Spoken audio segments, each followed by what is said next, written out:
Well, it is simply, dear one, about now looking at being who you are, in the full beingness in the adult space of who you are. The mask was created by you and each and every one of you to allow yourself to move out into the world and being whoever another would like you to be, based upon your defense system and your wounding. So it is about looking at the veneer that you have put up in front of you, so how that will show others what they want to see. I will wear this mask to show others what they want to see, so I will be loved. So the mask is created based upon the wounding of the defense system and the need for the wounded child to be loved. Your mask was created by you through the wounds of the child and your defense system. Your mask, dear one, is simply a defense that holds you in a place behind that mask and thus defends you or defends the wounds of the child. So you create a mask for the world outside of you to see, the mask to be loved. What is transpiring now is that mask is beginning to crack. So it's about asking yourself the question, is it important for me how others outside of myself perceive me? So then I will create a mask, paint veneer over that mask, and be who they want me to be, so I will be loved. Thus denying the depth and breadth in your heart space of you, of your truth, of who you truly are, making more important the defense of the wounds of the child. So you will love me for who you would like me to be. So I will place a mask and paint a veneer over that mask, and then you will surely love me. And for many now, that mask is beginning to crack.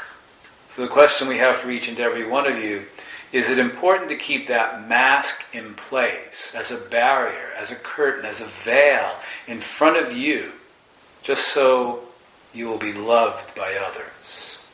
Because who I am is not that important, which is why we always ask each and every one, how much do you fully love, honor, and value you? If you fully love, honor, and value you, there is no need for a mask. You're simply being who you are in the depth and breadth of your heart space and communicating that to the world with love. The mask was created, dear ones, through the shame and judgment of self. Once again, each and every one of you have created a mask and painted a veneer over you, all based upon to the extent of how deeply you judge and shame yourself. So I will create a mask to hide behind, because I still judge and shame aspects of me. So the question we have for each and every one of you is, how deeply do you still shame and judge yourself? There is no right or wrong. It is simply a question to illuminate within you, do I still judge and shame aspects of me? And if you do, as each and every one of you more than likely do shame and judge aspects of yourself, it's important to simply allow that and be with that and be with the feelings and begin to connect with the wounded child within you who is shaming and judging them, and move into the adult heart space to begin to nurture that wounded child, this nurturing you, simply by acknowledging I'm shaming and judging myself. And see where you, dear ones, release honoring and valuing yourself because of that.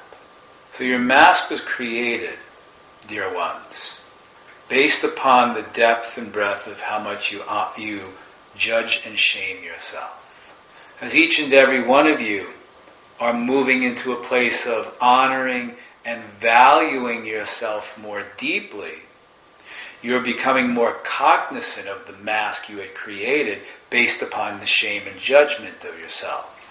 So as you move into the depth and breadth of your heart space and honor and value yourself more deeply, you shame and judge yourself less. So it is about always moving into a place and asking yourself, how much do I honor and value me? And then ask yourself, how much do I shame and judge me?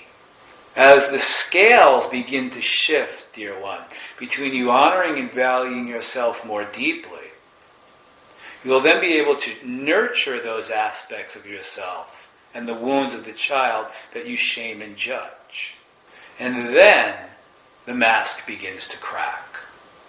The veneer begins to crack, moving into a more full beingness of who you truly are, expressing the depth and breadth of the truth of you, and then utilizing and see what you utilize to keep that mask in place.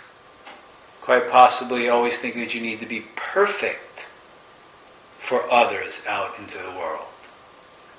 I need to give myself away and take care of another's needs, and I'll do this through the mask.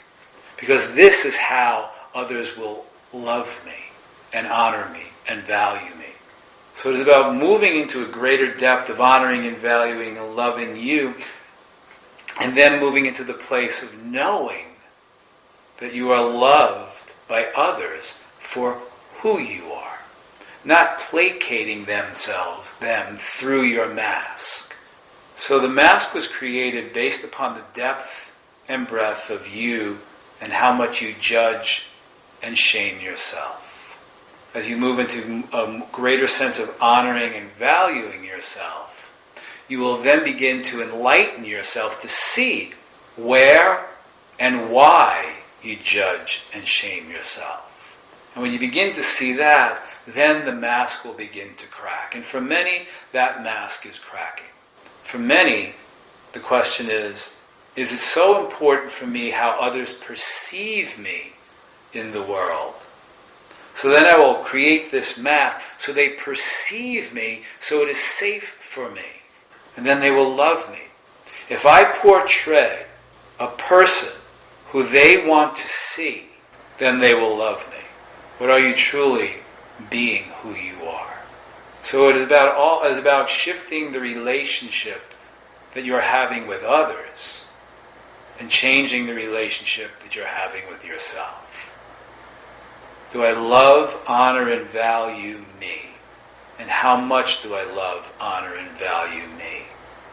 Where am I still shaming and judging me?